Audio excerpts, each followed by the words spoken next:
Perfeitamente. Sim. Olá, bom dia, Patrícia. É a Fernanda. Yeah. Bom dia.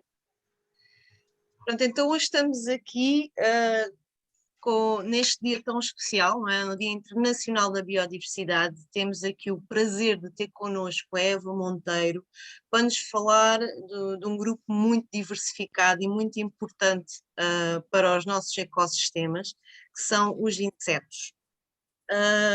Agradeço desde já à Eva por se ter disponibilizado por estar aqui durante esta manhã connosco e também quero agradecer pessoalmente aqui à moderadora que vai estar aqui hoje também connosco, a coordenadora técnica do Geoparque Algarviensis pelo município de Sils, a doutora Paula Teixeira, e só posso dizer também que vos desejo que tenham uma boa sessão e que aprendamos todos muito com aquilo que a Eva terá para partilhar connosco e da sua experiência, da sua grande experiência que tem no campo.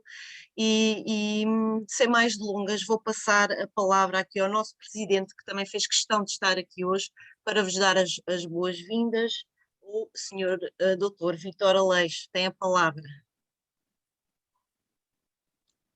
Bom dia. Vocês não devem estar muito habituados a que os autarcas, enfim, se metam nestas coisas, mas a verdade, eu peço desculpa, mas eu tenho um verdadeiro interesse nestes temas a que cheguei por via da minha preocupação com as alterações climáticas. E, portanto, são temas novos para mim, e relativamente aos quais, aliás, sempre tive, não é? Mas desde sempre. Mas agora, mercê destas funções que desempenho, pois procuro acompanhar mais de perto. E, portanto, por isso aqui estou, não tive no outro, não pude. Vou estar aqui para ouvir um bocadinho, porque depois tenho que ir para outros lados no Conselho. Portanto, quero agradecer a todos, enfim, este encontro para debater hoje a parte dos insetos do Barrocal. Como sabem, este ciclo de debates insere-se num grande projeto que os três municípios aqui do Algarve Central, Sils, Albufeira e Lolé, estão a montar e para, no tempo adequado e próprio, apresentarmos uma candidatura em Paris à Unesco para que nos aprovem, portanto, este território como geoparque. Nós vemos isso como, enfim, uma oportunidade única para, enfim,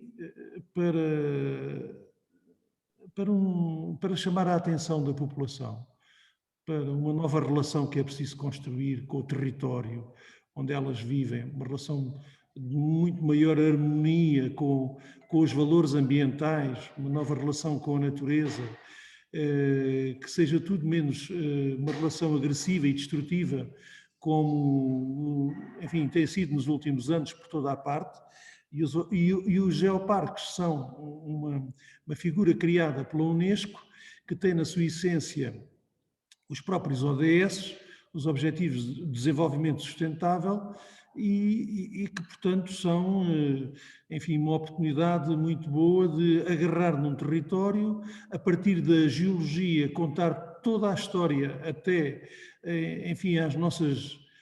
Toda a história, quando eu digo toda a história, a partir de, que vocês sabem isso melhor que eu, a partir da geologia, mas depois passando pela parte biológica da vida, as plantas, os animais, enfim, todas essas coisas, e depois até ao homem, com, enfim, as suas culturas diferentes ao longo de milhares de anos, até às nossas mais recentes culturas aqui no interior, no espaço rural. Portanto, tudo isto é uma coisa, portanto, uma situação que tem que ver com o Geoparque, e nós estamos muito empenhados, eu e os meus colegas, a Rosa de Silves, o José Carlos Rolo da Albufeira, porque também, é preciso dizer, é também uma oportunidade de podermos levar atividade económica numa outra filosofia completamente diferente, mas atividade económica ainda assim, porque o homem é um ser económico, sem economia não vive, mas pode ter uma economia diferente, é essa que se pretende precisamente no interior, uma economia que seja sustentável e com os valores todos que nós conhecemos. Bom, eu queria terminar dizendo o seguinte, quero-vos dar uma boa notícia. Há muita dinâmica a gerar-se no Conselho de Lolé. Eu quero levar isto para as escolas e os meus colegas para que haja digamos que haja um grande impulso com a ajuda dos professores e das escolas e para chegar aos meninos para uma nova cultura da ciência. Portanto, a ciência, para além dos currículos escolares, pode haver uma cultura científica, que em Portugal é muito pobre, como todos nós sabemos, e o Geoparque constitui um desafio enorme, através das escolas e dos senhores professores, de sensibilizarmos muitos meninos para a ciência e, sobretudo, para estes valores da sustentabilidade ambiental. Portanto, essa é a nossa intenção, por isso nós estamos tão envolvidos. E as coisas surgem em catadupa nos últimos tempos.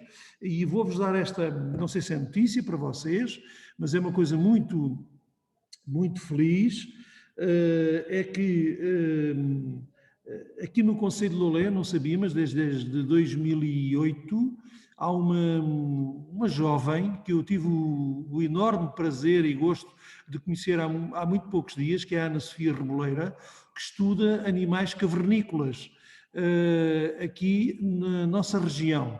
E vejam bem o que ela me veio dizer, que nós temos aqui no Conselho de Lolé um hotspot de importância mundial com espécies raríssimas, algumas delas bastantes, aliás, únicas, que se encontram apenas aqui, nesta gruta, que tem 24 espécies identificadas e que ela está a estudar. E são muitas delas únicas. Outras existem noutras grutas no Algarve. Mas há umas quantas que são aqui, até agora, não é? Foram identificadas apenas aqui. Bom, isto para nós nós vamos fazer disto qualquer coisa, exatamente para encaixar isto na mesma linha de chamar a atenção para a riqueza da biodiversidade do nosso território, porque quem pensa no futuro e pensa em deixar um futuro habitável, um planeta habitável aos nossos vindouros, sabe que tem que proteger, recuperar, restabelecer habitats, espécies ameaçadas e em perigo. E, portanto, o município de Lolé está absolutamente comprometido com esses objetivos. Portanto, vamos ter aqui um local de importância mundial com esta variedade de insetos cavernícolas. Entretanto, já olho para os apicultores de outra maneira completamente diferente. Eu devo dizer que estou a aprender muito com esta coisa do Geoparque e com todo este mundo novo que eu conhecia muito pela rama, e que agora estou muito interessado. E temos muita gente a trabalhar na Câmara de Lolé. Olha, a Patrícia Ramalho é um exemplo, mas temos muito mais pessoas. Temos uma relação cada vez mais densa e que se consolida cada vez mais com a Universidade do Algarve, com vários especialistas, professores que ali trabalham. Temos um parceiro fundamental que é antigo no território, mas nunca a colaboração com a Almargem foi tão intensa como está a ser agora entre a Câmara de Lolé e a Associação Almargem, e até com a própria Inloco, que também, enfim, de um outro ponto de vista, também é um parceiro fundamental. E, portanto, há aqui uma nova dinâmica.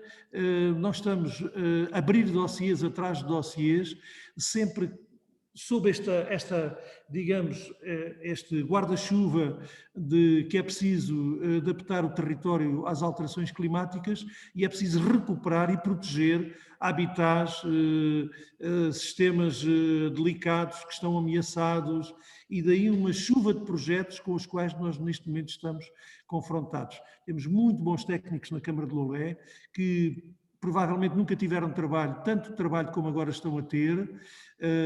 Porquê? Porque a parte política não se tinha apercebido da importância disto. E nós estamos agora, este é um dos nossos eixos estratégicos para administrar a coisa pública, é olhar para os valores ambientais, para o território, numa perspectiva nova, e vamos por aqui, porque este é o caminho, e vamos fazer com certeza coisas muito interessantes.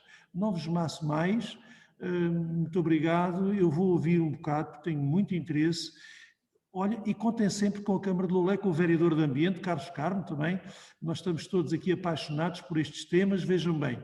Mas vocês é que sabem, a música que vocês tocarem, nós dançamos, não é? Que fique claro que nós não queremos nada mais do que colaborar convosco e reconhecemos em vocês as pessoas que têm um know-how, que nos devem acompanhar, propor, orientar, porque nós entregues a nós próprios temos os nossos princípios gerais orientadores, que é bom, mas depois o know-how, o terreno, a coisa em concreto, a massa para ser mexida, essa é a vossa parte e essa parte é indispensável e nós só estamos aqui para colaborar convosco e trabalhar convosco de acordo com aquelas que forem as vossas sugestões. E acreditem que estamos aqui muito empenhados nisso. Muito obrigado pela vossa atenção e um bom dia de trabalho.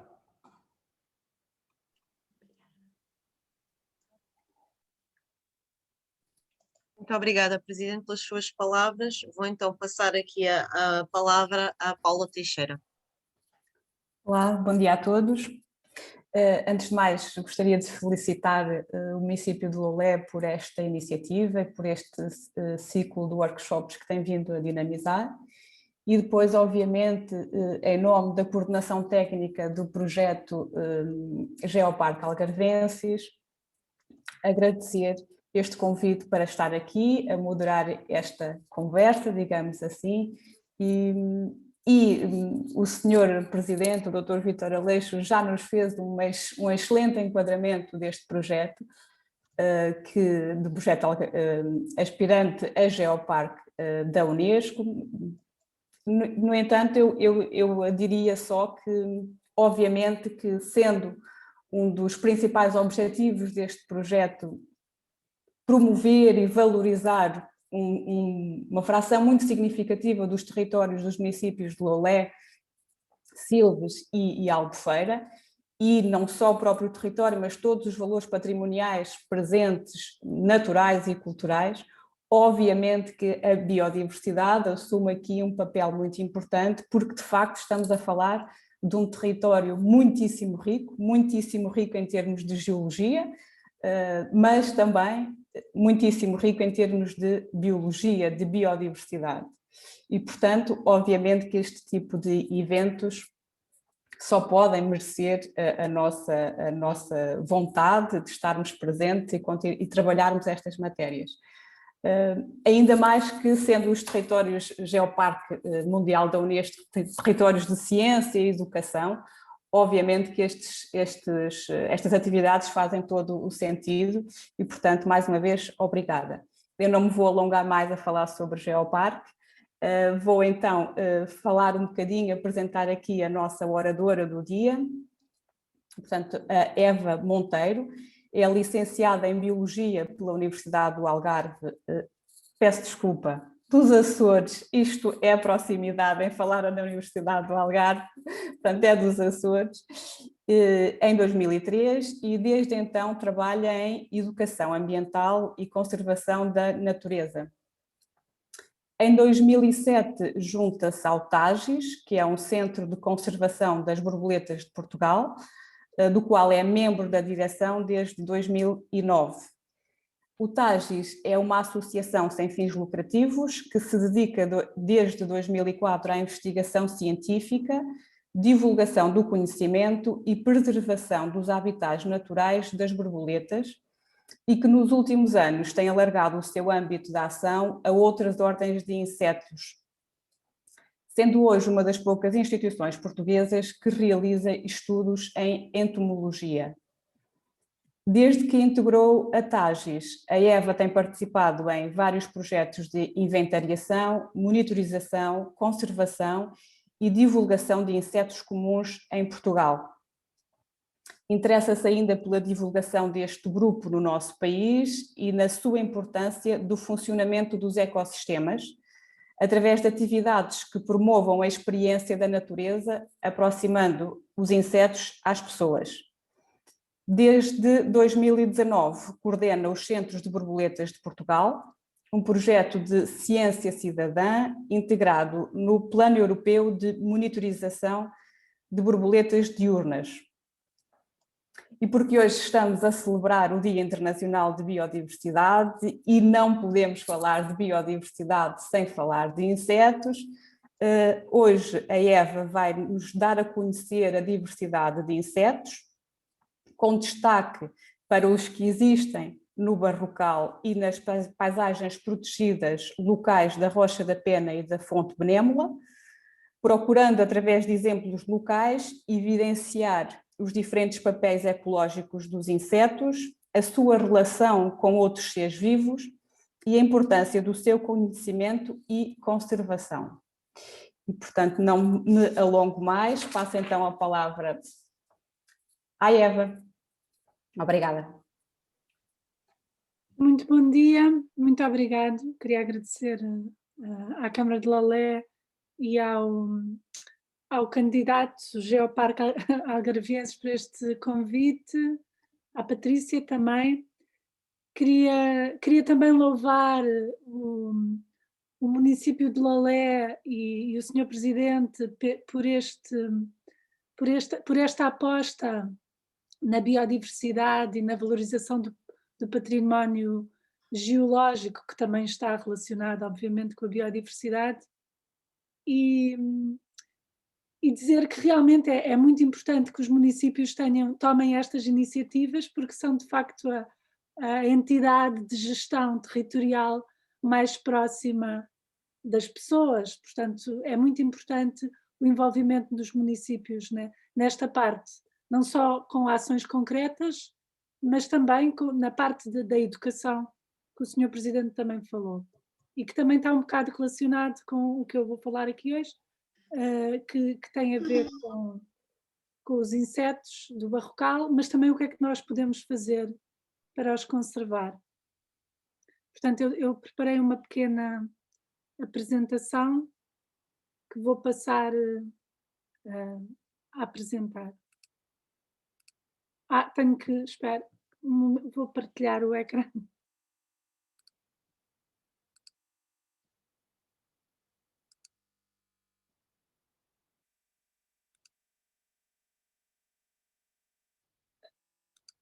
Só, Patrícia, só para eu ter uma noção do tempo, isto mais ou menos até que horas? Até ao 12:30. Está bem. Dar aí uns minutinhos também se surgir algumas perguntas e para poder haver aqui alguma intervenção dos participantes. Eu também ia dizer que, se quiserem, como somos poucos, até podem interromper-me mesmo durante a apresentação, isto pode ser um diálogo e não tanto um monólogo, era o que eu gostaria. Portanto, eu queria, a Paula já falou da nossa associação, mas eu queria começar por apresentar a nossa equipa. O Tages, de facto, como a Paula disse, começou por se dedicar à conservação das borboletas, que até é o que está no nosso nome, Centro de Conservação das Borboletas de Portugal, e mais recentemente tem alargado a sua área a outros insetos. Atualmente somos uma equipa com algumas flutuações, mas porque nós fizemos o ano passado, este ano estamos a terminar o projeto da lista vermelha de invertebrados de Portugal e conseguimos alargar a nossa equipa e também, portanto, temos pessoas especializadas em diferentes grupos de insetos. Temos também uma professora em mobilidade que está a apoiar-nos este ano letivo, começou este ano letivo, a fazer a ponte com as escolas, um designer e temos tido vários projetos. Eu vou ser breve, não é? Falou também a Paula da divulgação científica, e nós fazemos várias coisas, exposições, temos um projeto bastante conhecido e que por acaso conta com 2 estações, que é a Rede Bio, e nós temos 2 estações da biodiversidade no concelho de Lolé, uma em pleno Barrocal, em Tore, e outra na Serra, em Barranco do Velho. Várias publicações, atividades de educação ambiental com as escolas, mas também com o público em geral, ciência cidadã, como por exemplo é o exemplo do projeto Ciências de Borboletas de Portugal, e claro, também é muito importante para aumentar o conhecimento dos insetos, vários projetos de investigação. Eu saliento a lista vermelha de grupos de invertebrados terrestres e de água doce, que foi feita pela primeira vez este ano, pela primeira vez em Portugal. Aliás, começámos em 2019, este ano estamos a acabar de fazer a avaliação.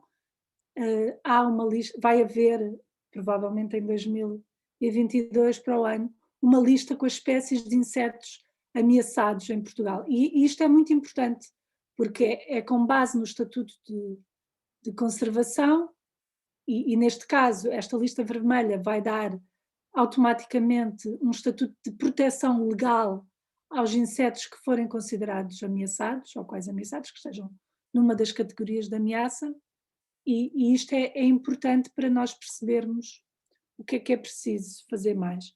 Também estudos de monitorização, que, por exemplo, também que não só como é que variam os insetos ao longo do tempo, mas também como variam as comunidades de insetos de acordo com diferentes práticas que se fazem, ou então inventários simples listas de insetos. Ainda há muito para conhecer no nosso país, e o projeto das Estações da Biodiversidade também tem ajudado para isso, para aumentar o conhecimento só das listas de insetos que há em Portugal.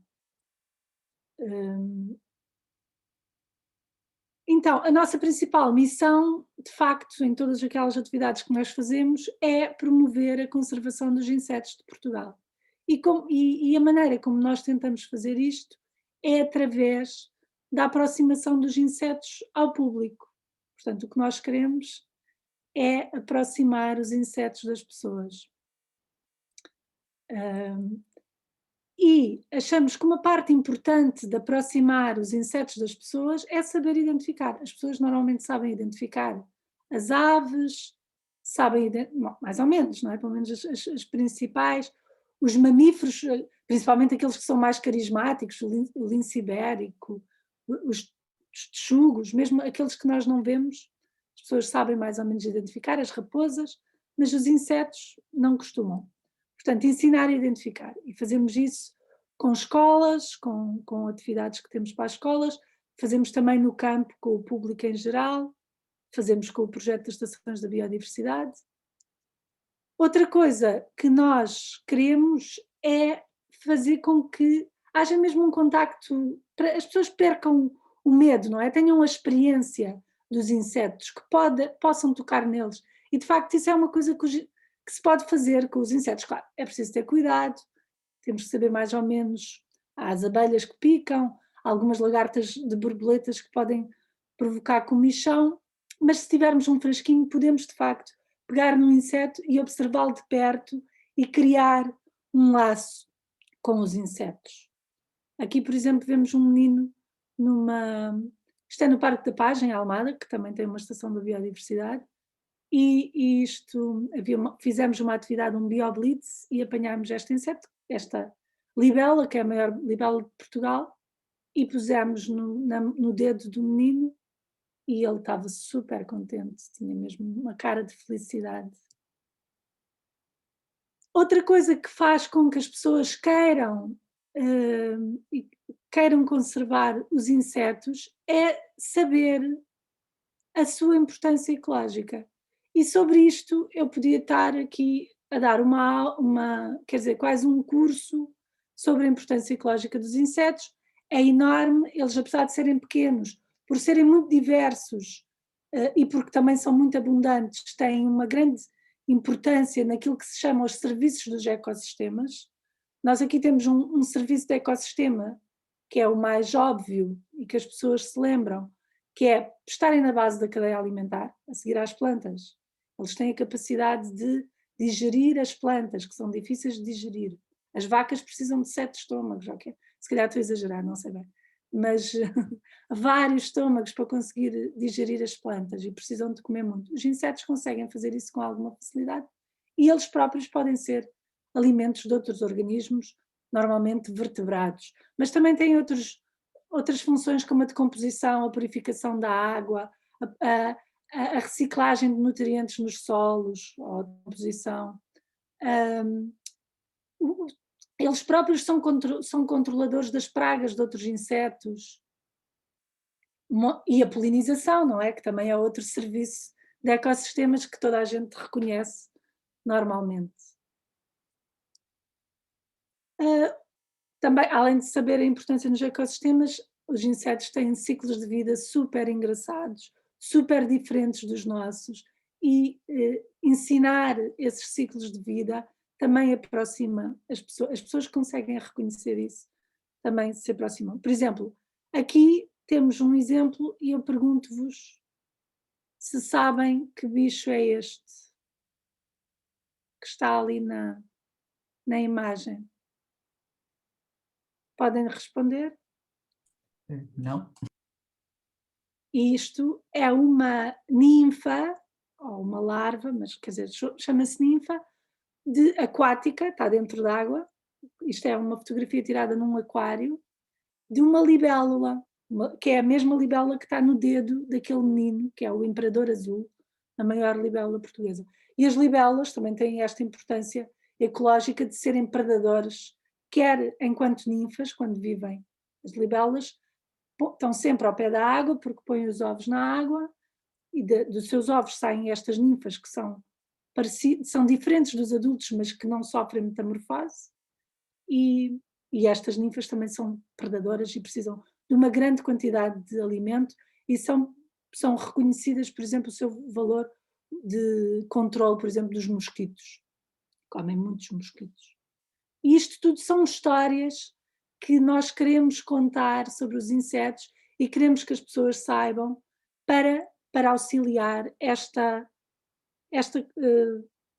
coisa da conservação. Este nosso objetivo, não é? Que no fundo é conservar não só os insetos, toda a biodiversidade, porque de facto, e agora é a parte menos positiva da minha apresentação, como diz a Greta, a nossa casa está mesmo em chamas e as alterações climáticas de facto são um problema muito importante e que tem que ser resolvido, mas também a perda da biodiversidade é um problema igualmente importante e também tem que ser resolvido e para isso é preciso conservar os habitats que há. Estima-se, tendo em conta que nós não sabemos bem quantas espécies é que há no planeta, não há um número definitivo, há quem diga que são 5 milhões, há quem diga que são 10 milhões, estima-se que pelo menos 1 milhão esteja em risco de extinção. E sabemos, por estudos geológicos também, de outras épocas, que a taxa de extinção atual é 100 vezes ou 1000 vezes até superior àquela que costumava ocorrer. Sempre houve episódios de extinção, mas há aqueles catastróficos, por exemplo, como aconteceram no Câmbrico, eu espero não estar a dizer disparates em relação a estas eras geológicas, mas quando houve um meteorito que extinguiu há 65 milhões de anos os dinossauros, houve um grande episódio de extinção, anormal. Agora está a haver outro, que é o 6º na história da vida da Terra. E nós temos, de facto, que tratar disto. E para isso temos que criar a dita relação com a natureza. Portanto, os insetos, como já se disse, são a maior fatia da diversidade de espécies eucariotas que há na Terra, que se conhece, não é? Porque diz-se que as bactérias, por exemplo, estão muito mal estudadas e que se calhar também são imensas, também são muito importantes. e também estão a sofrer um grande declínio. E é um declínio que normalmente não é... Vocês estão a ver isto do podcast? Eu peço desculpa, mas isto às vezes acontece e ele daqui a pouco desaparece. Pronto, o declínio dos insetos não é tão carismático como o declínio dos grandes mamíferos ou dos grandes primatas, mas é igualmente importante. E de facto já há estudos também que dizem que está a acontecer. Por exemplo, os abelhões, aquelas abelhas grandes e peludas que nós conhecemos, já se sabe que 28% das espécies estão em declínio, as borboletas também estão em risco, 19% nos Estados Unidos, há dados, claro, para os Estados Unidos e para alguns países, mas não há para todos. Portanto, há de facto o declínio das populações de insetos polinizadores na Grã-Bretanha e finalmente um estudo que saiu em 2019 que alerta para que mais de 75% dos insetos voadores na Alemanha, que isto em princípio pode-se extrapolar a outros lados, também estejam em declínio, com base em estudos de longa duração, há 30 anos. Portanto, agora, depois de fazer este alerta, vou falar um bocadinho dos insetos do Barrocal. O Tagis já teve a oportunidade de trabalhar para a Câmara de Lolé também, e também para a Almargem, e de fazer levantamento de insetos em áreas de Barrocal. Aqui estamos a ver duas paisagens, uma é em Toro, onde nós temos a Estação da Biodiversidade, foi uma das primeiras a abrir ao público em 2010, daquela rede enorme que vocês viram, e a outra, eu penso que é na Varjota, que é a zona de megalapiás que há à volta de Lolé, que é super interessante. Eu não sabia que isto existia e vai fazer parte do Geoparque, não é? Mas fiquei completamente fascinada, como é que é lindíssimo mesmo, a paisagem, as estruturas, as pedras, e depois também tem biodiversidade, não é? Nós por acaso fomos lá numa zona de mais calor e portanto ainda precisávamos de ir mais vezes para podermos ter uma apreciação melhor da diversidade. Portanto, mesmo assim, também fizemos outros estudos, eu aqui Desculpa, podia interromper, Sim, claro. permitir-me, mas ainda precisávamos de vir mais, até porque é que não vêm mais? Porque por motivos financeiros, digamos. Ok. Portanto, nós precisamos... Projetos, talvez, não é? E de projetos, sim, talvez. sim, de projetos, sim. Nós fomos convidados pela Almargem a fazer um estudo das zonas, eu acho que também está relacionado com o Geoparque, das zonas dos megalapiás. Okay. Mas só tínhamos, tendo em conta também a duração do projeto, que acho que tinha a ver com o Fundo Ambiental, que é aqueles projetos muito curtos no tempo, só podíamos ir 2 vezes, foi por isso. Ok. Bom, mas se com a Almargem, ou mesmo sem a parceria com a Almargem, se vos surgir qualquer projeto concreto que gostassem de desenvolver, façam a proposta, com a Almargem, sem a Almargem, tem os técnicos da Câmara, se houver espaço para isso na vossa atividade, façam-nos sugestões. Sim, obrigada, nós vamos fazer. Então, aqui isto é um bocado da nossa lista, nós já fizemos vários trabalhos em Lolé, isto não são só os insetos do Barrocal, mas na nossa base de dados já temos 200 espécies aproximadamente e 10 ordens. As ordens são os diferentes grupos de insetos que se conhecem. Claro que há umas ordens que são mais bem, porque também são mais afins ao nosso conhecimento, que estão mais bem estudadas do que outras. Por exemplo, os Odonata, 21 espécies, mas os Odonata não são muito típicos Odonata são as libelas e libelinhas, não são muito típicos do barrocal. Mas, e claro que a espécie com mais, a ordem com mais espécies observadas é a ordem Lepidoptera, que é a ordem das borboletas, das traças e das mariposas. Isto é só para termos uma ideia, claro que há mais, como eu já disse, haverá mais diversidade. Só, por exemplo, nós mesmo os insetos são muito vastos e nós especializamos-nos em certos grupos de insetos que são normalmente os insetos voadores. Por exemplo, os cavernícolas, que falou também, é preciso mesmo ir aos sítios onde eles estão. Estes são os insetos que são mais generalizados a sua distribuição. Portanto, agora o que eu fiz foi escolher mais ou menos 1 ou 2 insetos de cada ordem para apresentar a diversidade e claro, que fossem mais típicos. Há uns que são mesmo típicos do barrocal, outros mais distribuídos, mas que também se vêem. E aqui escolhi uma libelinha, que é a Calcolestes viridis, e que aqui estamos a ver, mais uma vez, a sua ninfa, que não me parece muito parecida com o adulto, e estão a ver o adulto.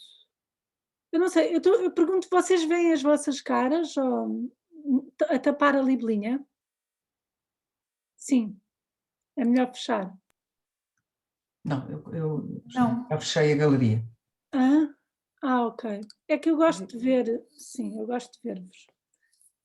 Então, sobre esta libelinha em particular, isto é uma libelinha que está adaptada a regimes torrenciais, isto é, ou ribeiras temporárias, e é por isso que pode ser mais observada no barrocal, e que até tem a particularidade de normalmente as fêmeas das libelas e das libelinhas da ordem Odonata, põem os ovos na água. Mas como tem esta adaptação às ribeiras que secam durante o verão, o que faz é pôr os ovos nos caules mais ou menos verdes da vegetação que está em cima das ribeiras que entretanto secaram. E o que é que acontece? Quando começa a chover, é que esses ovos ficam em dormência durante o período de maior calor, e quando começa a chover, são arrastados para a água, e aí, depois dos ovos saem as ninfas. Depois a ninfa passa por diversas mudas, que é o que acontece sempre aos insetos, não é? Os insetos têm exoesqueleto quitinoso, o esqueleto é externo e é morto, portanto, quando eles para crescerem têm que mudar de exoesqueleto. No caso particular das libelas e dos insetos todos que não sofrem metamorfose, o que acontece? Bom, os insetos todos que não sofrem metamorfose passam por várias mudas, e na última muda mudam o casaco, como se diz, acho que até se fala disso dos gafanhotos, e depois passam logo para o adulto. A diferença do adulto em relação às ninfas é que tem capacidade de se reproduzir e tem asas funcionais, voa, portanto tem também capacidade de se dispersar e conquistar novos meios. No caso das libelas é um bocadinho particular, porque normalmente a maior parte dos insetos, os adultos e as ninfas vivem na mesma, pode não ser exatamente no mesmo habitat, mas pelo menos vivem em terra. Neste caso, como a ninfa é aquática e vive mesmo debaixo da água, tem que sair da água e pendurar-se num raminho para perder esse dito exoesqueleto, que às vezes até podemos encontrar nas pedrinhas ou na vegetação ao pé da água, e depois sai o adulto. Primeiro tem as asas muito encolhidinhas, mas vai esticando. Eu trouxe aqui o exemplo de uma libelinha e de uma libélula, porque normalmente as pessoas perguntam a diferença entre as libelas e as libelinhas, e de facto, assim, externamente, morfologicamente, e principalmente nas nossas latitudes, as libélulas e as libelinhas as libélulas são bastante maiores do que as libelinhas, têm normalmente a cabeça, os olhos tocam-se, mas não são bem essas as características taxonómicas que as distinguem, não é? E a principal característica é o facto de as libelinhas têm as asas da frente e de trás completamente iguais, até se sobrepõem quando estão fechadas. E as libélulas não. As asas da frente são ligeiramente mais estreitas do que as asas de trás, que parece que têm aqui uma barriga, e normalmente elas pousam de asas abertas. Outra característica engraçada das libélulas e das libelinhas que as pessoas normalmente gostam é a maneira como elas se reproduzem. Tem uma forma de reprodução única nos insetos, que se chama, estão a ver aqui na imagem da esquerda, chama-se a roda, e parece que forma um coração. Portanto, há quem diga que são os insetos mais românticos. Então, o que acontece é que o macho, em todos os insetos, normalmente, isto é o macho que está aqui mais azul, os insetos têm a genitália, os órgãos reprodutores estão no final do abdômen. Mas no caso das libélulas e das libelinhas, dos odonata, eles, além de terem a genitália, o macho, além de ter a genitália no final do abdômen, também tem aqui, até se consegue ver, não consigo dizer esta palavra. Uma protuberância, que é o que se chama a genitália secundária. E o que é que eles fazem? Eles transferem o esperma, ou o espermatóforo, que no fundo é uma espécie de estojinho onde está o esperma, para a genitália secundária, e assim ficam com a genitália primária livre para poderem agarrar a fêmea e assegurarem que ela não anda. Eles agarram a fêmea pela cabeça, há um mecanismo tipo chave-fechadura que encaixa entre a genitália da parte terminal dos machos e a cabeça. Nas libelas é na cabeça, nas libelinhas é no pescoço, encaixa e depois fazem com que ela vá buscar o esperma. E às vezes até se vê, não sei se alguma vez já viram, libélulas que depois de haver esta fecundação, os machos continuam a guardar a fêmea, portanto continuam a segurar a fêmea pela cabeça enquanto ela põe ovos na água.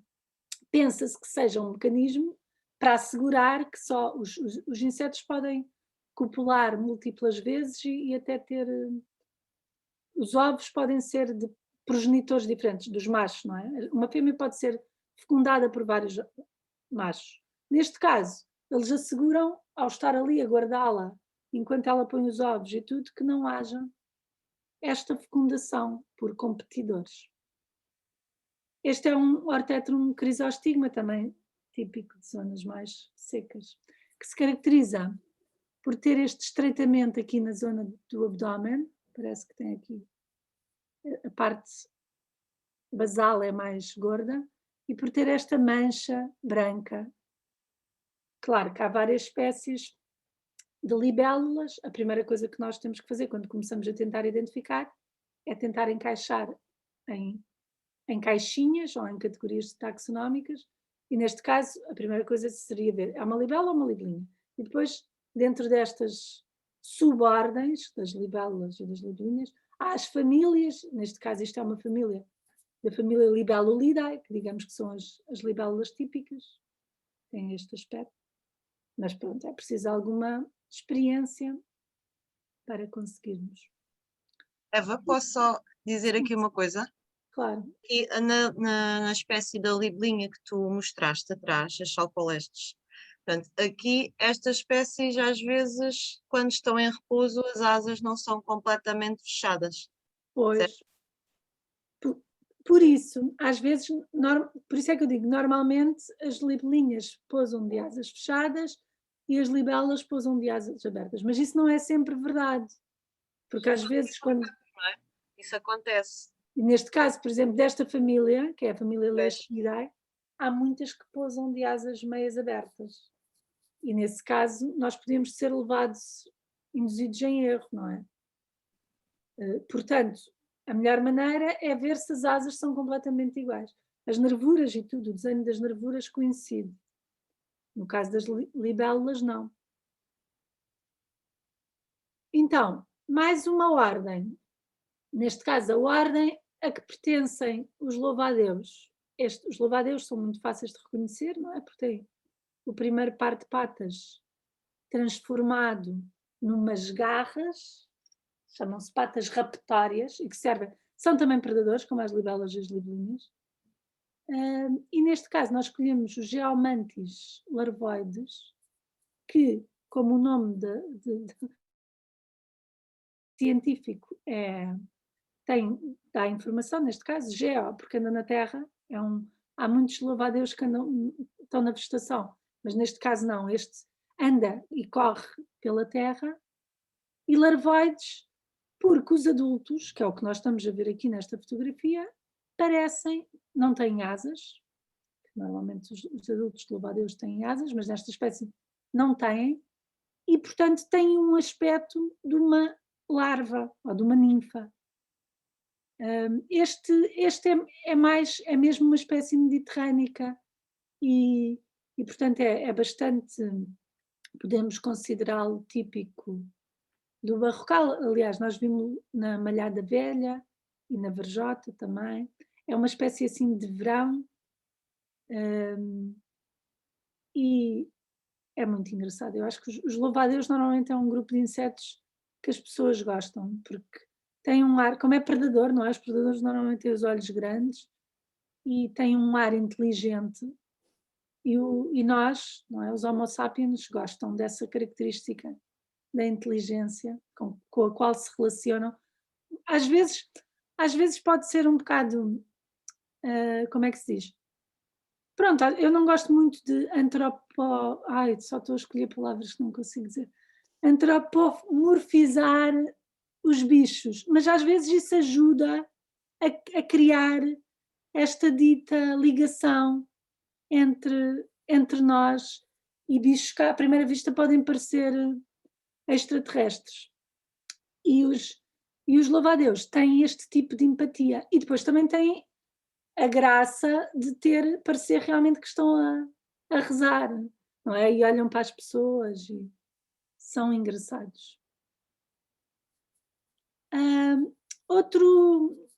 Agora passamos para a ordem dos gafanhotos e dos grilos e dos saltões, que é a ordem Orthoptera. Os gafanhotos, os grilos e os saltões têm a característica que têm em comum é terem o terceiro par de patas muito desenvolvido e adaptado ao salto.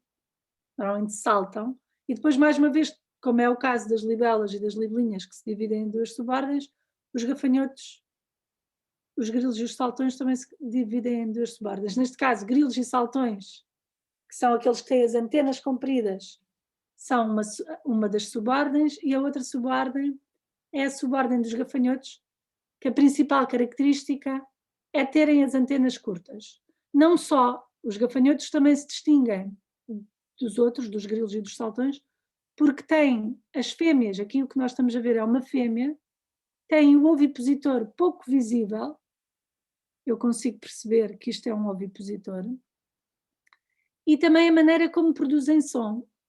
Os gafanhotos produzem som normalmente através da fricção da parte interior do fémur, posterior, não é? O fémur é o nome que se dá. As pernas dos insetos têm o mesmo nome que as nossas, que também é bom para nós percebermos. Portanto, as patinhas são os tarsos. O que vem a seguir aos tarsos são as tíbias. E depois é o fémur. E ainda há um segmento pequenino que não se vê muito bem, que é a coxa, que é o que faz a ligação ao tórax. Mas eu estava a dizer o quê? Os gafanhotos cantam, neste caso, não será o caso desta espécie, não é? Porque tem as asas muito curtas, também é um adulto com asas curtas. Cantam através da fricção do fémur, da face, como é que se diz? A face de dentro, estou mesmo mal com as palavras. Sim, a face interna do fémur, eles fazem fricção contra a asa anterior. E os grilos e os saltões não. Os grilos e os saltões fazem som através da fricção das duas asas anteriores. Este gafanhoto que eu trago aqui, que é o que foi escolhido para a imagem deste webinar, é um gafanhoto muito especial, para já porque pertence a uma família que são os panfagídeos, que são gafanhotos grandes e também andam na terra, em sítios com pouca vegetação, que se chamam os gafanhotos de pedra. Em Portugal, todas as espécies desta família, menos uma, aliás, menos o macho de uma delas, que só há na Serra da Estrela e em Montezinho, têm as asas muito curtas, parecem uma linguinha, as asas. Mas este é especial porquê? Porque é típico do Barrocal, é endémico da Península Ibérica e é uma das espécies que provavelmente vai ser classificada como ameaçada no nosso, agora quando se acabarem as avaliações, porque há muitos poucos dados sobre elas, têm ameaças pela transformação dos seus habitats em cultivos intensivos e é muito bonita, eu acho, não sei o que é que vocês acham. Só dizer que esta espécie, uma das saídas de campo que fiz na Rocha da Pena, existia assim largas dezenas. Pois, localmente, eu penso que localmente é abundante. Isso é bom também se quiseres mandar não sei se tens informação de números. Não, fazer Mas só se quiseres presença. mandar para a lista vermelha era importante, a localização e mais ou menos o número de indivíduos. A data, não é? Aquelas coisas. E eles não fazem barulho, então não produzem som a esta espécie. Eu esta espécie exatamente não sei, na verdade. Sei que alguns panfagídeos produzem som, mas produzem som de outra maneira. Batem com as asas contra os segmentos do abdômen, que são muito rijos.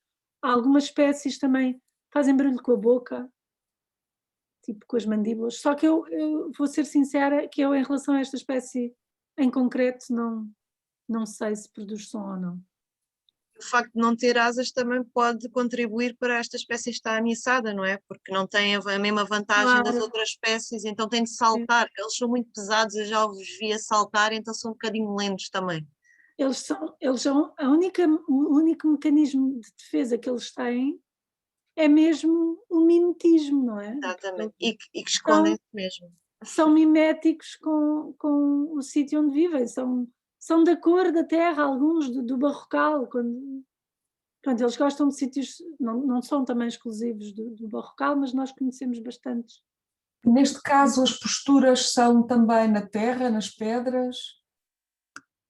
Penso que sim. Uhum. Também não estou. Sim, mas os gafanhotos desta família costumam pôr. Aliás, a maior parte dos gafanhotos põe os ovos na terra, dos gafanhotos propriamente ditos, destes das antenas curtas. E pronto, então é ocnerodes falaciosos. Lembrem-se do nome. Nós chamamos a todos os gafanhotos desta família, não há muitos nomes comuns para insetos em Portugal, mas nós costumamos chamar-lhes gafanhotos pedra, porque eles quase imitam, parecem pedras.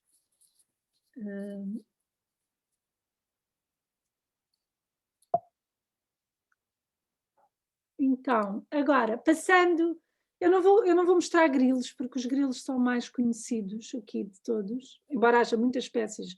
O grilo que nós conhecemos é só uma espécie ou duas, que até se confundem uma com a outra.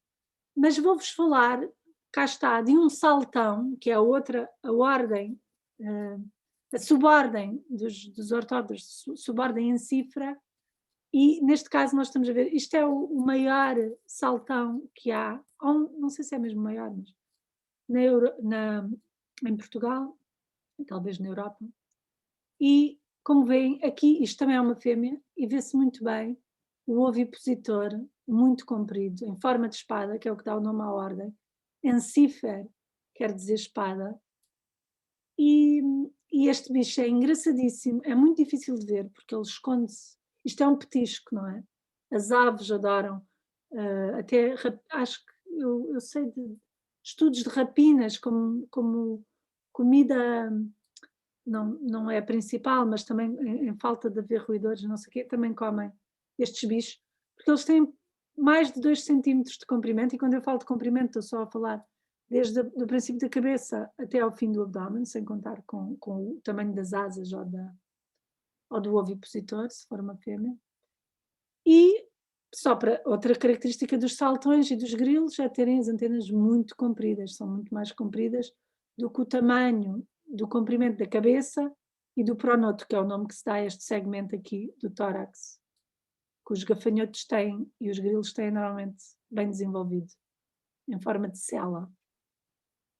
Há uma coisa engraçada. O que eu queria dizer é que são difíceis de ver, que eles estão sempre escondidos no meio da vegetação, de arbustos muito espinhosos, mas há uma característica que permite identificá-los, que é o canto, como o canto, quer dos gafanhotos, quer dos grilos, quer de outros insetos que cantam, e até de outros animais, como as aves, tem a função de atrair as fêmeas para a cópula.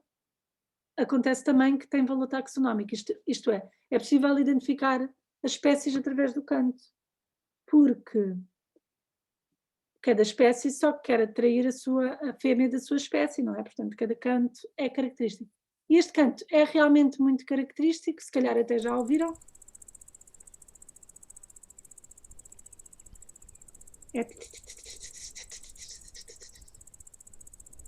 Um colega meu, estão a ouvir, que também estuda gafanhotos, que é o Francisco Barros, diz que quando era miúdo apanhava, porque eles gostam de searas, gostam de zonas também secas, apanhava estes bichos e até tinham um nome para ele, que é cantadeira de verão, porque realmente cantam julho, agosto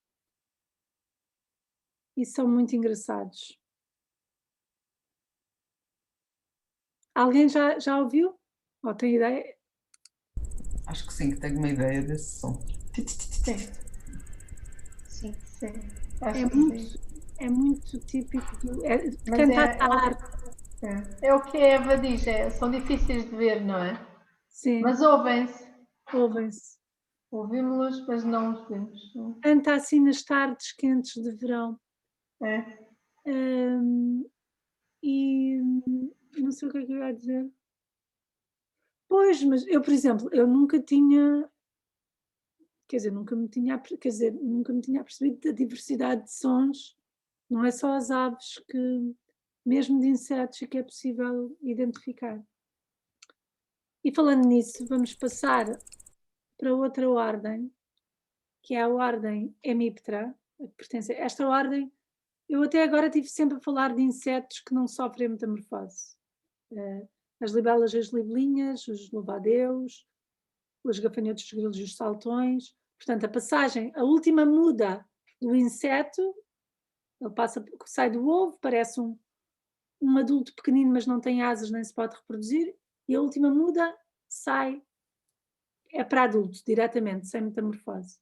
A ordem Hemiptera também faz parte deste grupo de insetos, que diz-se que são hemimetabólicos. No caso das cigarras, que pertencem a esta ordem, também, se calhar, são aquelas que são mais parecidas com as libelas, porque, apesar de não sofrerem metamorfose, os juvenis ou as ninfas são um bocado diferentes dos adultos. Neste caso, as ninfas das cigarras vivem enterradas a alimentar-se da seiva das árvores e podem passar vários anos nesse estado até que saem. E depois, quando o adulto sai cá para fora, às vezes também vemos as peles das cigarras nas cascas das árvores. O que é que ele quer é reproduzir-se, e cantam os machos mais uma vez para atrair as fêmeas. E aqui estão 3 cigarras que nós vimos, todas elas na zona do Barrocal, uma delas já no país todo, as outras 2 só há no Algarve, e que são muito parecidas morfologicamente, isto é, à vista desarmada não se distinguem quase, mas se nós ouvirmos o canto e se estivermos treinados, conseguimos distinguir. Então, a argentata parece uma metralhadora. Isto é mal, estes sons, estes foram os sons que nós gravámos. Tem muito barulho de fundo, mas parece uma metralhadora. Faz e depois para um bocadinho, depois volta. Depois temos o aspersor de rega. Parece mesmo um aspersor de rega.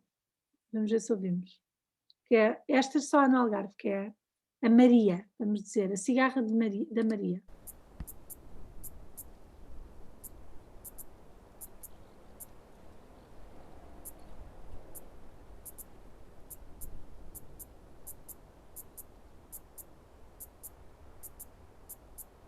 E agora, por último, agora estão as duas. A cigarra de José.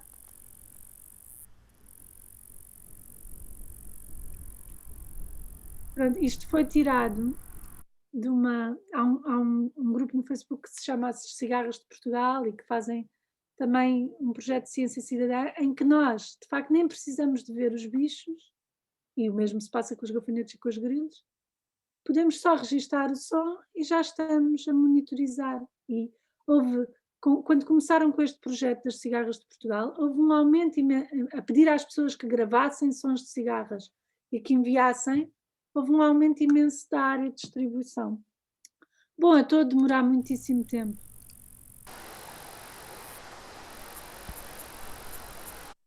Pronto, agora vou ser mais rápida. Aqui é uma muito engraçada, que é uma cigarrinha.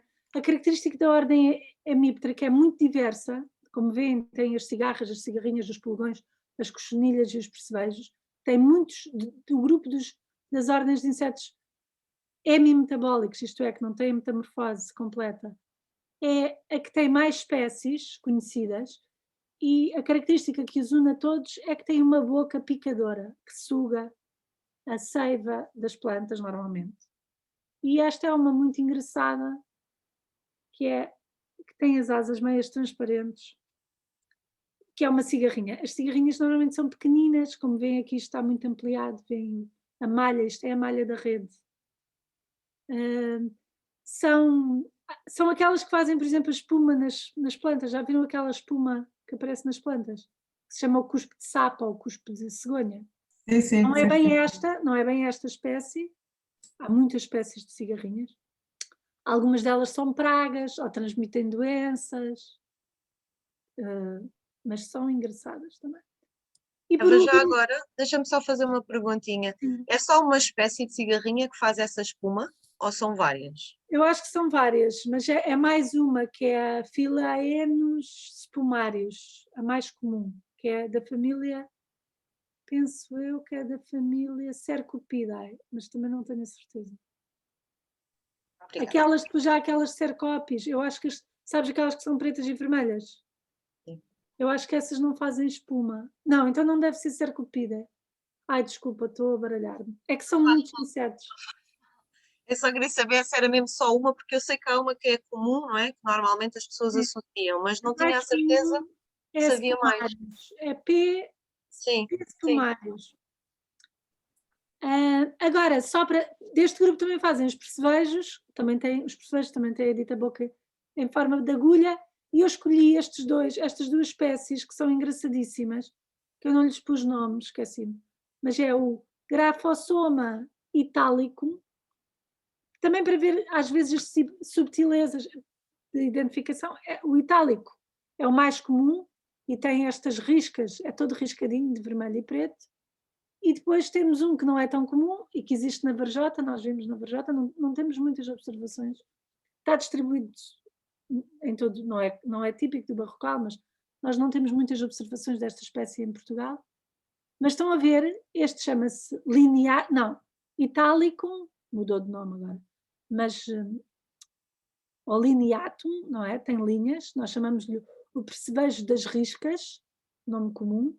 E depois temos o semipuntactum, que nesta zona do pronoto, neste grupo de percevejo, o pronoto estende-se até lá atrás, tem pontinhos em vez de ter linhas. Também tem um ar mais alaranjado.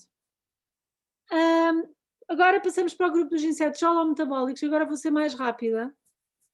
Portanto, temos o escaravelho, um escaravelho que também tem poucos registros em Portugal e que nós também vimos na Malhada Grande, que está normalmente associado ao cardúnculos, que é também uma planta hospedeira muito importante para uma borboleta, que também está ameaçada, e que agora, como é uma planta considerada como planta ruderal, antigamente era usada nos modos de cultivo mais extensivo para fazer aquilo para cardar, como é que se chama? O coalho do leite, portanto era usada para o queijo, mas agora já não se usa e está a começar a desaparecer e a ser substituída por outras coisas e com ela está-se a perder, com essa substituição, está-se a perder habitat para insetos interessantes.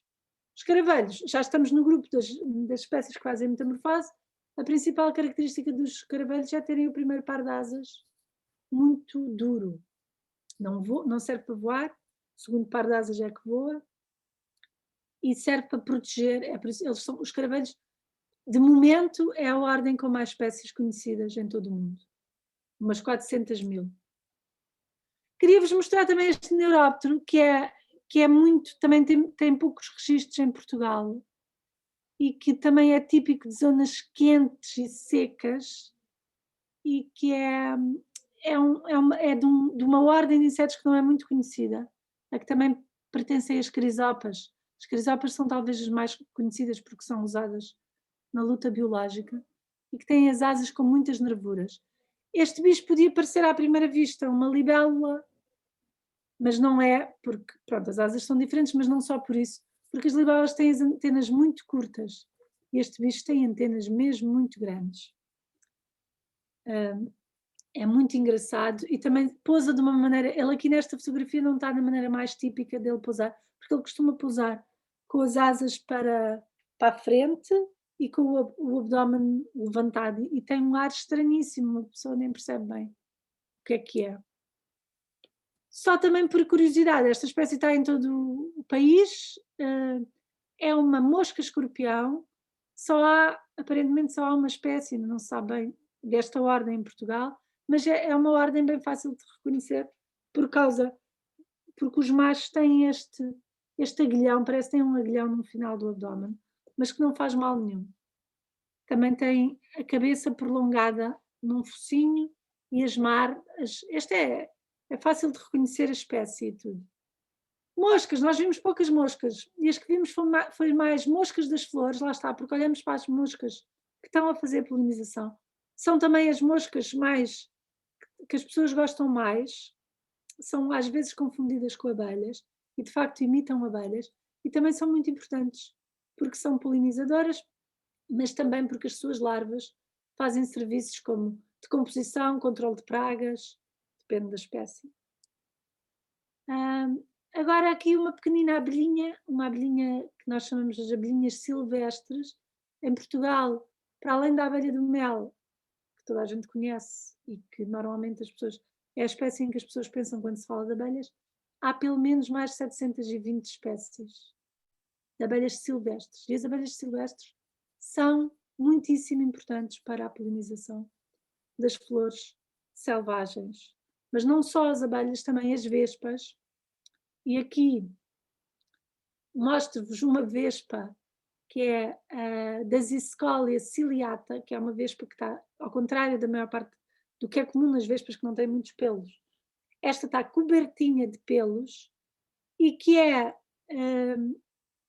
muito engraçada, mas além disso é importante porque faz a polinização das orquídeas silvestres ou selvagens, como por exemplo há uma espécie que é reconhecida, que é a orquídea do espelho.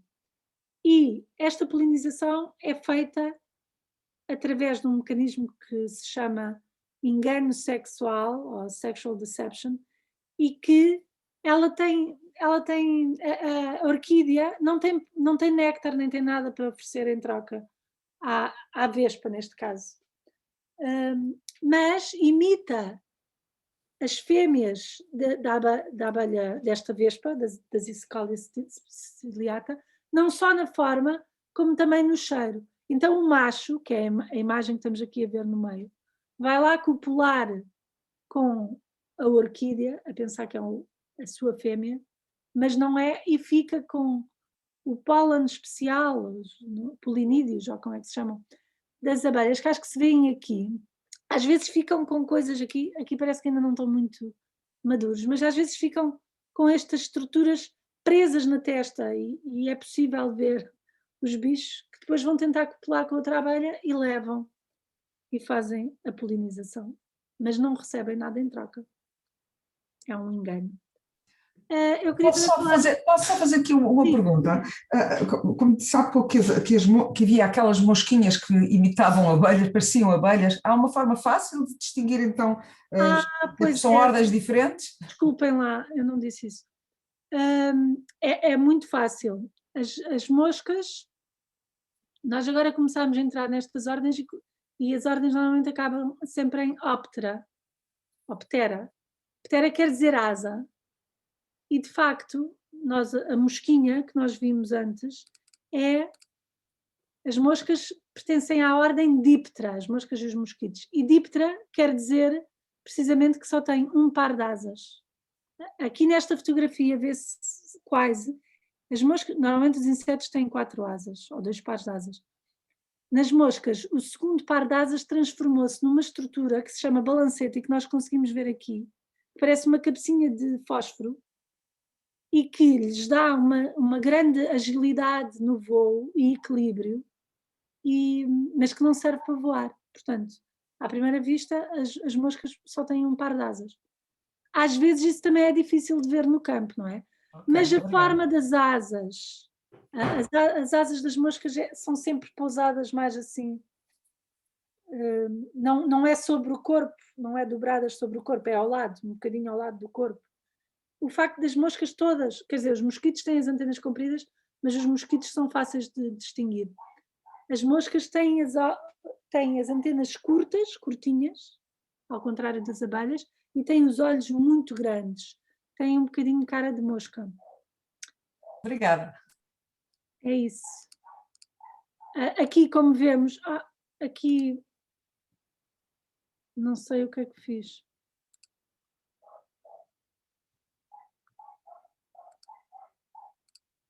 Pronto, então, o que é que aconteceu? Agora eu pus aqui uns subtítulos, mas eu não sei. Vocês estão a ver? Não sei como tirar. Estamos a ver, mas eu acho que diminuíste um bocadinho, Eva. Mas vocês estão a ver? Estão a aparecer Sim, isto fez qualquer coisa que ativaste, sem querer ativaste um outro programa que está ao mesmo tempo. Não, é uma legendagem automática. Okay. Já tirei, pronto. Já tirou. Então, estão a ver aqui antenas compridas, mesmo isto é a fêmea, tem as antenas mais curtas, e as asas também têm outra forma e normalmente pousadas ao longo do corpo. Agora, a vespa europeia, eu queria falar da vespa europeia porque agora que não sei se a vespa asiática já chegou ao Algarve. Ainda não. Então pronto. Eu saiba não sei. Eu acho que não também. Tínhamos conhecimento, ainda não. Então, nós agora, com esta história da vespa asiática, que realmente é um problema, porque é uma espécie invasora, mas é principalmente um problema económico, não é um problema propriamente de conservação, porque elas atacam as abelhas do mel. E as abelhas do mel são abelhas domesticadas.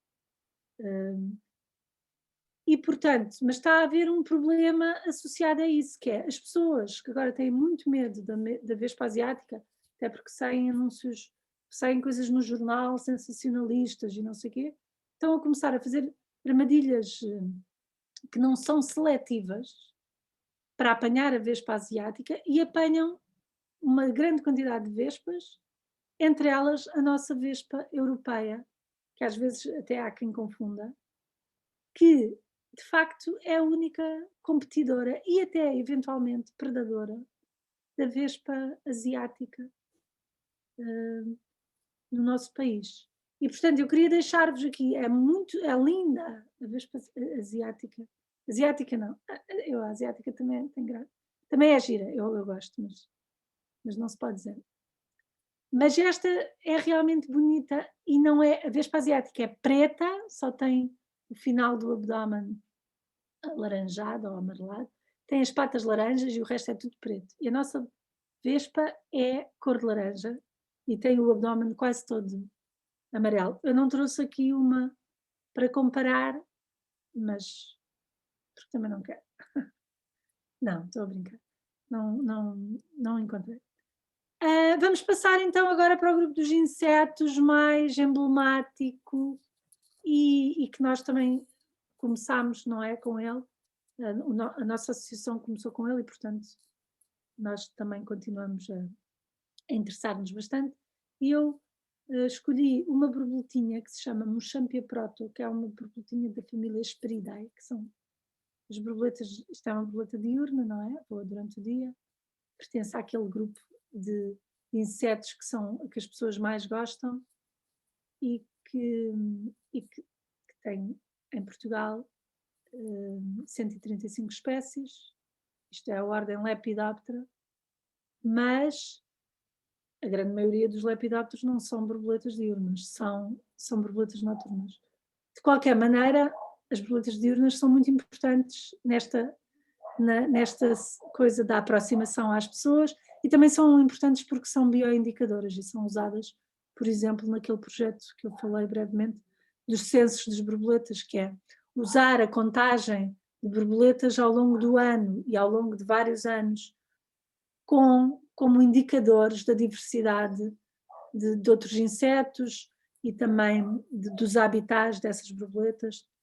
E isso já se faz em vários países da Europa há muitos anos, em alguns sítios já há 30 anos, como na Inglaterra, e agora nós começamos em Portugal, e isto é feito com a ajuda das pessoas, porque ainda por cima tem esta coisa acrescida, além de não serem muitas, são fáceis de identificar. Portanto, num percurso que possa haver, por exemplo, no Barrocal, se alguém quiser contar borboletas no Barrocal, haverá, no máximo, ao longo do ano, nunca a voar todas ao mesmo tempo, mas haverá umas 50 espécies. Portanto, é mais ou menos fácil aprender a identificar essas espécies. Esta, eu também a considerei mais ou menos típica do Barrocal, porque a lagarta põe os ovos nesta planta, que é Phlomis púrpura, marioilas, que é muito típica, para mim é típica, super típica do Barrocal. Para mim o Barrocal é esta planta. E as lagartas alimentam-se. E é possível encontrar as lagartas às vezes porque elas dobram as folhas e se nós virmos folhas enroladas podemos abrir e provavelmente é uma lagarta desta borboleta. Outra borboleta, que é a borboleta que está ameaçada, não é? Ainda não sabemos bem o estatuto de ameaça em que que lhe vai ser dado, mas que está ameaçada em Portugal. As suas populações estão a desaparecer e que tem realmente esta relação com, outra vez, com o cardo, o cardúnculos. E, portanto, ela voa mais ou menos agora, se quiserem procurá-la. Voa durante pouco tempo. É mais fácil encontrar as lagartas, se estiverem atentas, do que os adultos. Sim, mas já deve estar a voar. Não, se calhar já não está a voar, já passou. É abril. E pronto, e é preciso ter atenção de facto a este caso. Mas há também no Barrocal, foi visto. Agora já não me lembro do sítio exato. Outra borboleta que nós também vimos e que, apesar de ser abundante, também é importante porque é uma borboleta que está protegida pelo anexo 2 da Diretiva Habitats, que é Euphiedris aurinea. Portanto, é da responsabilidade dos Estados-membros, não é? De proteger não só a borboleta, como também os seus habitats, portanto pode ser usada para valorizar os territórios onde ocorre. Eva, diz-me só pois, esquece. Ia só confirmar se era esta a espécie hospedeira. Então, esta borboleta em Portugal não está em perigo, porque ela é bastante, quer dizer, não ocorre, por exemplo, em zonas urbanas, ocorre em zonas, por exemplo, de montado, ou mais ou menos bem conservadas, onde existe a planta hospedeira, que é a Lunícera ou a madressilva, qualquer uma das madressilvas, das várias espécies, que nós temos 3.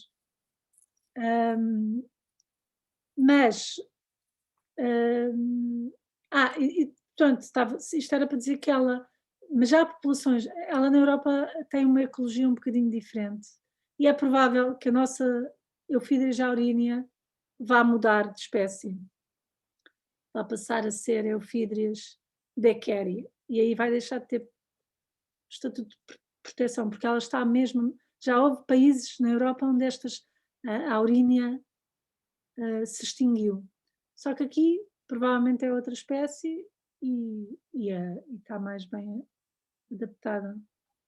Não sei, a sua planta hospedeira é abundante ainda. Passando agora para o grupo das traças e das mariposas. Neste caso, nós fazemos normalmente aquela distinção entre borboletas diurnas, que são os Rhopalocera, que têm a principal característica que as distingue é terem as antenas que terminam numa bolinha na ponta. E depois vamos ver aqui se é verdade. Estão a ver? Bolinha. Rhopalocera é o que quer dizer rupala, quer dizer massa, e cera quer dizer antena. As borboletas noturnas, ou traças, ou mariposas, são... estas Rhopalocera são de facto um grupo verdadeiro, evolutivamente, todas elas descendem do mesmo ancestral comum, digamos. As outras não, as outras são todas as outras. É um grande saco, a que nós chamamos traças, que algumas delas são mais aparentadas com borboletas diurnas do que entre si. Mas, então, esta separação é um bocadinho artificial e, além disso, engana, não é? Porque há borboletas que nós chamamos, pertencem a esse grupo das borboletas noturnas, que são as chamadas heterocera, quer dizer diferente, e cera antena, e quer dizer antenas diferentes, mas é diferentes das Rhopalocera, não é? É mesmo por exclusão de partes, mas que podem ser de muitos tipos. Neste caso, nós temos aqui uma, que eu vou-lhe chamar uma mariposa, porque ela é um heterócera, que até é colorido e que voa durante o dia, que é a Tiria jacobae, e que está associada ao senécio. Há sempre esta relação, quer dizer, em muitos insetos há uma relação muito próxima com as plantas, mas no caso das borboletas ainda é maior, porque as lagartas das borboletas são completamente, salvo raríssimas exceções, mas são sempre fitófagas, isto é, só se alimentam de plantas, e além disso são específicas muitas vezes de uma só planta, que é o caso, por exemplo, desta lagarta que estamos a ver aqui. Portanto, é possível ver através das plantas hospedeiras, saber mais ou menos determinar que tipo de borboletas é, não só, mas que podem estar a voar. Eu acho que já cheguei ao fim. Eu tinha aqui mais umas coisas sobre conservação e não sei o quê, mas se calhar podemos falar. Posso apresentar. Pronto, eu queria falar isto, a cena da perda dos habitats, o caso que está a acontecer no Barrocal, Algarvio, acho eu, que é realmente a destruição do Barrocal para a plantação, por exemplo, de abacates, e que isso tem que ser regulado de alguma maneira, porque de facto o problema da conservação dos insetos e da biodiversidade em geral está sempre muito relacionado com a perda de habitat, e essa perda de habitat faz-se através da intensificação agrícola, as plantações, acho que não é o caso do Algarve, o abandono também das práticas tradicionais extensivas. Por exemplo, aqui podemos ver o caso do cardúnculo, não é? Deixou de ser utilizado, então já não está a pôr em perigo a conservação de uma espécie. A urbanização, que aqui também pode ser mais, não tanto no Barrocal, mas na parte mais litoral algarvia. Os pesticidas, não é? A maneira como gerimos a vegetação, isto é, como é que podemos fazer, por exemplo, as nossas cidades mais simpáticas para os insetos, mas não são só as cidades, também nosso countryside, as margens das estradas, não é? Para que é preciso cortar as margens todas? Porque é que pode-se cortar uma faixa perto da estrada e deixar, ou fazer faixas alternadas? Agora também com a história dos incêndios. Ou fazer sementeira de herbáceas, não é? Sementeira de herbáceas, sim. Exato. Autóctones e diversas, sim, isso é ótimo. Exato. E pronto, e claro que é importante aqui falta, eu não pus o geoparque, mas claro que sim, classificar áreas que sejam mesmo usadas na conservação da natureza. Claro, tem que haver sempre o cuidado de envolver a população, não é? Porque também tem que se ter em conta as pessoas que lá vivem. Isto é outra vez aquilo das ervas, um bocado o que é que se pode fazer para melhorar as vidas. Depois também queria chamar a atenção para a ciência cidadã, porque a ciência cidadã é útil por duas coisas. No caso da ciência cidadã, estou mais a falar no caso da história natural. É de facto fácil as pessoas aprenderem ou contribuírem para a inventariação e para a monitorização da biodiversidade. Portanto, é útil como provedor de dados, mas também é útil na dita criação de laços entre as pessoas e a natureza, ou os insetos, ou qualquer que seja o grupo de organismos. Portanto, isto é mais, antes era mais o que é que se podia fazer a nível mais institucional, agora o que é que nós podemos fazer a nível pessoal? Não é? Envolver-nos em projetos de ciência cidadã é uma ótima maneira de ajudar a conservação dos insetos e de todos os organismos. Pedir aos nossos municípios ou às instituições que nos representem saber e que eles saibam o que é que nós queremos, que não queremos glifosato nos passeios e que queremos bermas das estradas floridas. Também é importante. E claro, os estudos de investigação científica têm que continuar, ainda há muita coisa para aprender sobre insetos. Muitas das espécies que eu escolhi agora para fazer esta apresentação foi as que nós fizemos também como espécies prioritárias por causa deste estudo que fizemos para a Almargem das megalapiás.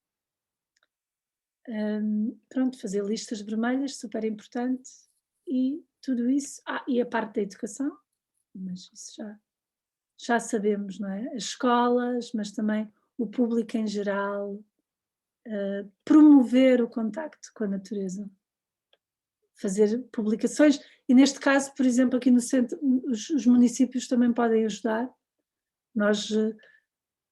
Grande parte da inventariação que o TAGIS tem feito sobre a diversidade de insetos que há em Portugal foi feita, agora também foi no âmbito da lista vermelha, também fizemos um grande esforço, mas a outra parte foi feita porque os municípios nos contrataram para fazer guias de insetos, para fazer estações da biodiversidade, e isso foi um pretexto não só para divulgar, é claro que sim, mas também é um pretexto para obter informação.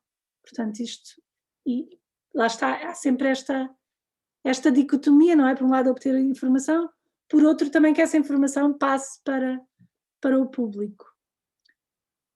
Pronto, termino com a nossa rede de estações da biodiversidade e a dizer que visitem a Estação da Biodiversidade de Tor, que está em pleno Barrocal, e isto é um exemplo de um painel. Em Tor foi das primeiras e foi uma estação em que o município é que fez os painéis e tudo.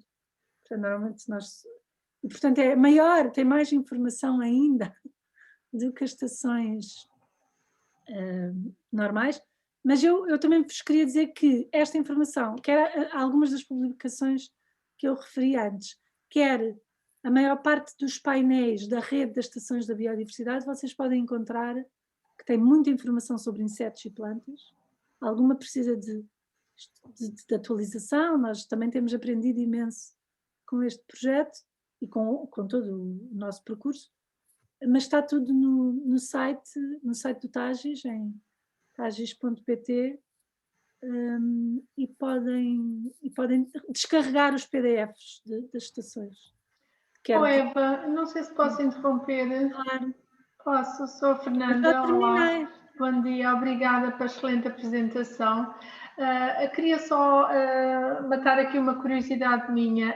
Existem libelinhas brancas? Brancas, pode acontecer, porque as libelinhas, o que acontece com as libelas e com as libelinhas é que elas, quando saem da água, não é? Quando se transformam. Sim, são transparentes. Sim, são quase transparentes e até se chamam imaturos. Sim. E as cores, as marcas não são bem visíveis e pode acontecer isso com uma libelinha, por exemplo, aquela que eu vos mostrei que é verde. Sim. Se tivesse acabado de sair da água, era muito mais branquizada, sim. Muito bem. Vi aqui há pouco tempo uma e fiquei com a impressão que era branca e nunca tinha visto, fiquei muito curiosa porque eu em miúda brincava com elas às dúzias e nunca me lembro de ter visto nenhuma branca. Agora aqui no seu painel tinha também uma borboleta que me parecia o rabo da andorinha. Era? Ou esta? É o rabo da andorinha? Esta borboleta é da mesma família que a cauda da andorinha, nós chamamos cauda da andorinha. Sim, é verdade. Eu estou aqui a fazer uma... Esta, neste caso, chama-se a zebra. Ah! É arriscada, a cauda da andorinha. É que é xadrezar. Desculpe. Não, eu apanhei uma lagarta aqui há uns 15 dias, estava num bocado de arruda e eu vi que ela já estava agarrada ao tronco e vim com 1001 cuidados para casa com a pobre da lagarta, porque ela estava num sítio em que ia ser com certeza, ou achei eu que ia, e então ela está ali já quase, está há 15 dias, ela já esteve no casulo, quietinha, ela depois de estar ali guardadinha no meu quintal, ficou com o pé da ruda, não é? Para ela não lhe toquei, mas ela deve estar quase a sair do casulo. É a primeira vez ao fim de muito... Normalmente demoram, nesta altura do ano, não é? Se fosse mais no inverno, as caudas de andorinha e a zebra hiberna, quer dizer, o período de inatividade é como é que se diz? No estado de crisálida. Sim. Portanto, se fosse em dezembro, ela podia ficar mais tempo, até março. Por causa do frio, sim. Por causa do frio e da luz, do fotoperíodo. Sendo agora, em princípio, é isso, 10, 15 dias, não é mais do Pois eu vou lá espreitar. Elas mexem-se um bocadinho, mesmo em crisálida. Se nós lhes tocarmos assim ao de leve, elas... não tenho tocado. Dão ao rabinho.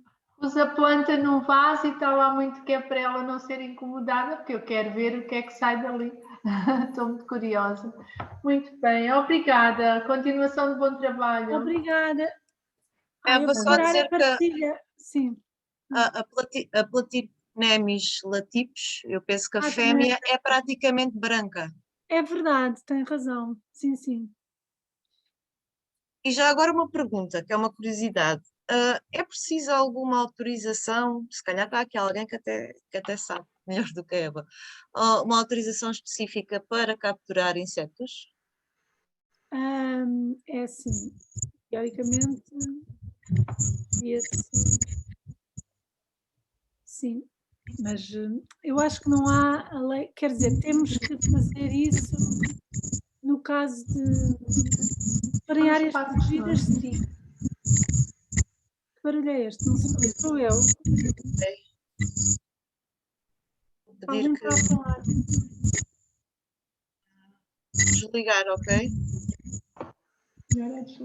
Alguém que está aí com o telemóvel ou qualquer coisa. Eu vou desligar.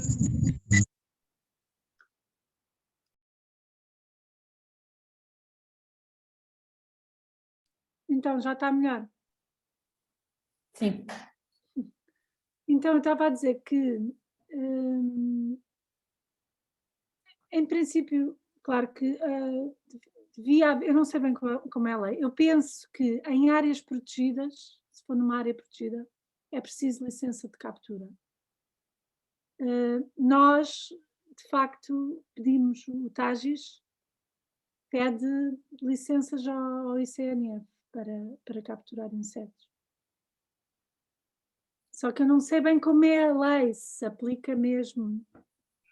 A questão é que nessas estações da biodiversidade, não é? Muitas vezes que se promove a participação das pessoas e pronto, há muita gente que no início é difícil de identificar a maior parte das espécies. É mais fácil se houver uma captura, claro que tem de ser consciente, né? Tem de sensibilizar as pessoas de que forma é que se poderá fazer essa captura, mas será mais fácil fazer a identificação com a captura. Claro.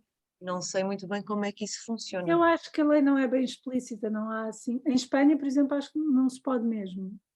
Para insetos, não sei mesmo. Sei que para Mas- mamíferos há, para morcegos. Posso interromper? Eu não sei se ainda está presente nesta sessão a Paula Correia Martins, técnica do Instituto de Conservação da Natureza e das Florestas, parece estar aqui uma chega. Acho que já não está. Já não está, pois. Está, sim. está. Seria aqui Em excelente princípio, contributo. não sei se estão a ouvir, Sim. Sim, estamos. mas em princípio nós nunca sabemos, em relação às espécies listadas, seja a Berna, seja no 140, que é o da Rede Natura, é obrigatório o pedido e nós nunca sabemos o que é que estamos a apanhar, portanto, em princípio deve haver um pedido formal ao ICNF, que não é uma coisa do outro mundo, não é? Porque são para identificação e libertação muitas vezes no próprio local, são coisas simples que se conseguem até em prazos relativamente curtos, não é difícil, digamos assim. Eu participei há 2 semanas no BioBlitz aqui na Ria Formosa e o biólogo, que a Eva deve conhecer, que eu agora me deu uma branca, não me lembro do nome dele, mas ele também fazia parte lá do Parque de Santarém, portanto, e nós fizemos observação noturna de insetos. Ele capturou para aí umas 50 espécies de borboletas, mas depois foram libertadas, não foi? Sim. Com aqueles copinhos transparentes, foi só para nos mostrar. É o que nós Mas eventualmente ele também tem, porque há vários projetos em curso em Portugal e eu própria já tenho para o Algarve feito algumas informações para o licenciamento, que é sempre Lisboa que o faz, mas somos consultados regionalmente quando são para o território todo em Portugal ou exclusivamente numa região, somos consultados. Okay. Muito obrigada, Paula. Obrigada, vou ter que sair. Obrigada. Gostei muito, obrigada. Ok, então, Eva, muito obrigada por esta excelente apresentação que nos fez ao maravilhoso mundo dos insetos, que pelo menos a mim me deixou muito fascinada. Eu não sei, como isto foi um bocadinho interativo, não sei se alguém ainda quer colocar mais alguma questão. Eu chamava só a atenção para a informação complementar que a Patrícia foi aqui disponibilizando no bate-papo para quem tiver interesse. Portanto, a Patrícia foi disponibilizando aqui alguma informação que eu penso que é interessante. Se ninguém tiver mais nenhuma questão, resta-me agradecer a todos, principalmente à Eva, pela apresentação que nos fez, ao município de Loulé, também pela organização deste evento e pelo convite ao Geoparque Algarvenses. E não sei, Patrícia, quer... Peço desculpa, tenho uma perguntinha. Posso só fazer uma perguntinha? Cristina Veiga Pires. Sim, Cristina, sim, claro, vá. É um desafio à Eva. Se a Eva não quer fazer um jogo como aquele que tem sobre os insetos, que é muito bonito e muito interessante, adoramos na família, mas só para o Geoparque Algarvenses, os insetos do Geoparque Algarvenses. Parece-me um excelente desafio. Podemos adaptar, claro. Muito obrigada, então ficamos com esse desafio imenso. Obrigada, Eva. Muito obrigada.